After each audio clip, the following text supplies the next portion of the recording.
Hi, I'm Mark McKenzie with NSS Enterprises, and today we're going to look at our mini walk-behind scrubber, the Wrangler 1503. Quickly clean small areas with the Wrangler 1503. The 3.7-gallon tank and a 15-inch scrub deck make this scrubber a highly productive alternative to a mop and bucket. It removes dirty solution from the floor with a squeegee that swings tightly behind the scrub deck. Compared to mopping, the Wrangler 1503 has two significant benefits. First, it produces better results by removing all the dirt from the floor instead of leaving some behind. Second, it leaves the floor dry and ready to use, reducing the potential for slip and fall accidents. Choose between a corded and battery-powered model. The corded model provides unlimited power for frequent use. The battery-powered model improves the productivity and maneuverability.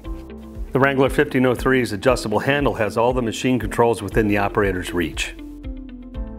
The ruggedly constructed Wrangler 1503 will stand up to years of daily use. The heavy-duty steel frame and stainless steel hardware make this machine a valuable asset you can rely on year after year. So those are some of the highlights that make the Wrangler 1503 an excellent option for your cleaning program. I'm Mark McKenzie. Thanks for watching.